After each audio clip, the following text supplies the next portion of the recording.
Good evening and welcome to our top story. In a dramatic escalation of economic tensions, President Donald Trump has publicly called out retail giant Walmart, accusing the company of unjustly raising prices and blaming his administration's tariffs. The fiery exchange, which unfolded over the weekend, has sparked widespread debate about the real impact of Trump's trade policies on American consumers and businesses.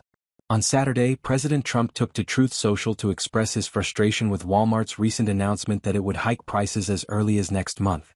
In a strongly worded post, Trump wrote, "Walmart should stop trying to blame tariffs as the reason for raising prices throughout the chain. Walmart made billions of dollars last year, far more than expected. Between Walmart and China, they should, as is said, eat the tariffs, and not charge valued customers anything. I'll be watching, and so will your customers." The president's remarks underscore his belief that Walmart, one of the world's largest retailers, should absorb the costs of his tariff policies rather than passing them on to shoppers. Walmart, known for its everyday low prices mantra, responded swiftly to the president's criticism. A company spokesperson told The Hill, "We have always worked to keep our prices as low as possible and we won't stop. We'll keep prices as low as we can for as long as we can, given the reality of small retail margins."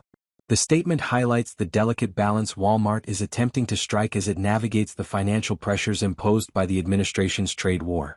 The controversy stems from Walmart's announcement on Thursday that it would raise prices on a wide range of goods, from groceries to electronics, starting in late May or early June.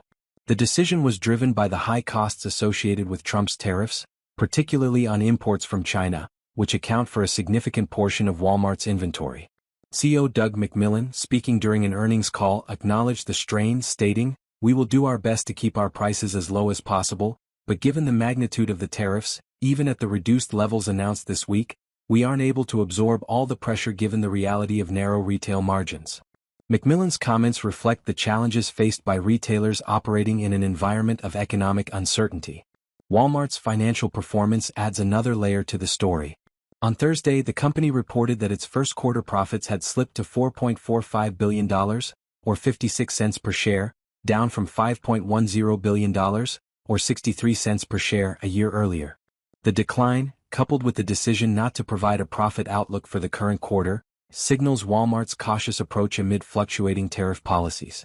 Industry analysts note that the retailer's reluctance to forecast earnings is a direct response to the unpredictability of Trump's trade agenda, which has seen dramatic shifts in recent months. The backdrop to this dispute is the Trump administration's evolving tariff strategy. Earlier this week, the White House announced a significant reduction in tariffs on Chinese imports, dropping them from a staggering 145% to 30% for a 90-day period. In response, China lowered its retaliatory tariffs on U.S. exports from 125% to 10%. While the move was hailed as a temporary de-escalation in the U.S.-China trade war, Walmart executives emphasized that even the reduced 30% tariff remains a heavy burden. Chief Financial Officer John David Rainey told CNBC, "If you've got a 30% tariff on something, you're likely going to see double-digit price increases. Products such as baby strollers, furniture, and toys, many of which are sourced from China, are expected to be hit hardest." Walmart's predicament is not unique. Other major retailers, including Target, Home Depot, and Best Buy, have also warned of price hikes due to the tariffs. The broader retail sector is grappling with the ripple effects of Trump's trade policies, which have targeted not only China but also countries like Costa Rica, Peru, and Colombia, impacting goods such as bananas, avocados, and coffee. Economists have long cautioned that tariffs, often described as a tax on imports, are ultimately borne by consumers through higher prices. A recent University of Michigan report noted a 2.7% drop in consumer sentiment between April and May, driven in part by fears of rising costs and a potential recession. Despite the challenges, Walmart is taking steps to mitigate the impact.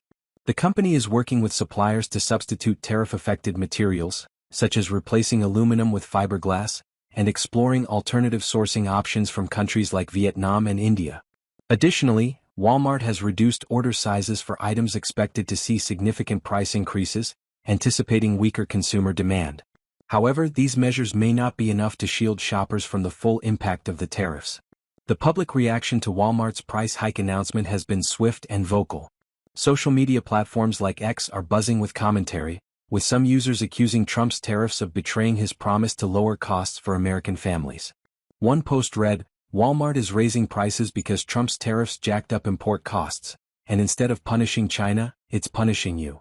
Others, however, argue that Walmart's massive profits, billions of dollars last year, should enable the company to absorb the costs without burdening consumers. As the debate rages on, the situation underscores a broader economic reality. Tariffs, while intended to protect domestic industries, often come at a cost to consumers. With prices set to rise at Walmart and other retailers, American shoppers are bracing for a hit to their wallets. The question now is whether the Trump administration will heed the warnings from corporate leaders and adjust its trade policies, or double down on its tariff-driven approach. Stay tuned as we continue to follow this developing story and its implications for the economy, consumers, and the political landscape.